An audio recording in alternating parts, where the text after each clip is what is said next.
I work at Well Pharma, which is open 24/7. I've been working at this location for 5 years now, and I'm one of the higher-ups. I agree to take on the overnight shifts because I believe it helps my chances of getting another promotion, and I like to be on my boss's good side. There would only be one employee working the 12 a.m. to 8 a.m. shift, as that's all that's really needed. Once the pharmacy opens at 9, that's when business usually picks up the 2 employees before me left after I was set up at my hours so few customers come in that my job varies from cash, register to simply stock working. The beeper at the front door that would going off would alert me when a customer would enter, so I'd know when to go back to the register and wait. A few hours into my shift, I went back to the register to check my phone, which I was charging, and I had a new voicemail from an unknown number. I pulled it up and listened. It was some weird voice on the other end that I couldn't tell belonged to a male or female, and I couldn't understand what they were saying. Like, the sound quality was terrible. The transcription was unavailable for that reason. Obviously, I just ignored it. A couple hours into my shift, I got a new cart full of items from the back section. This time, beauty products the second aisle in the store. I brought the cart over there and noticed a woman in the corner of the next aisle. I stepped into that aisle and looked down, asking if she needed any help. She was looking down at one of the products in the corner. She didn't acknowledge me. I didn't know if she heard me or not, but I just felt awkward, so I left her alone. I walked back to the register just to wait there for her to finish up, and then I started getting more texts from that number. I was basically getting spammed with random messages that made no sense except one that said, "I'm here," so I said, "Screw it," and I called the number. I heard a ringing sound coming from inside the store. And that is when my heart started beating twice as fast. I felt a heavy feeling in my throat. Canceled the call and the ringing stopped. I brought myself to walk over to that last aisle again, where the ringing was coming from. That woman was still there in that corner. I yelled jokes over, "I'm calling the cops, whoever you are." I almost knew it had to be some girl I knew playing a prank on me. I went back around the counter because for some reason I felt safer there. I really didn't want to call the police, though instead I called my best friend, who picked up on the first try. I asked him to think of anyone we knew with brunette hair who had my number and would be playing a prank on me like this. He guessed a few names, but based on the body shape of that woman, it was none of them. My friends told me to just stop at A. Since it was a girl, I told him all right, whatever, and hung up the phone. I was about to suck it up and walk over there when I noticed her peering half of her head from around the corner of the beauty aisle. She had to be kneeling down too, because the shelf in that aisle is lower than the rest. The first thing I noticed was blood trickling down her cheeks. She was smiling, and I heard her making up laughing sounds. It looked like she cut the skin on her cheeks right next to her lips, and this was when I realized she wasn't our age. She looked like she was anywhere from 30 to 40. I took one step closer, and I recognized her. It was this lady with serious mental issues who had damned me with a fake account before. And as far as I knew, she was dangerous and was supposed to be in some psychiatric center. She must have gotten my number through my Instagram, which I have set as a public figure profile, which includes my phone number. The officers were very nice and told me they'd be in the immediate area in case she returned. I blocked the number she was texting me from, and I like to think the police contacted her family, because everyone gets weird calls once in a while. As I continued doing stock work, my phone started to go off. I pulled out my phone and saw a bunch of texts from that number that just called. The first text said, "Call back when you can." The second one said, "I know you're at work. I'm coming to visit." The third one said, "What time are you working till?" I had no idea who this could be. I texted back, "Who the hell is this?" The typing bubble popped up for like 20 seconds. Then it went away. They didn't respond to that. Okay, a little unnerving, yes, but I still had to go about my work. Eventually, I heard the ding by the front door, alerting me someone entered, so I went back to the register and waited.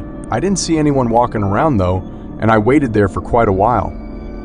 Eventually, I just decided, okay, that's enough waiting. Went back to stocking shelves. I'd say it was around 2 a.m. Seeing half her bloodied face peering at me, smiling, made me want to yak. I yelled at her to get away. I ran to one of the back aisles and hid from her, and I only sighed a breath of relief when I heard the beep of the front door go off. I went to go check if she was still there, but she wasn't. And so I called the cops and had the police take a report, showed them the CCTV footage, and warned them of her name and that she had serious mental issues. My hometown is a little bit more than a hiccup. There are a lot of places like it in the southwestern United States that were once thriving cities but are now hardly villages. These small towns typically have one or two all-in-one stores that are nothing more than upscale gas stations, grocery stores, and convenience stores. In my town, there was only one, and my parents just so happened to own it. I spent most of my time growing up there going with one or both of my parents while they worked. And by the time I was 12, I was working my summers. I didn't like it, but I did it because it was the only way to get money.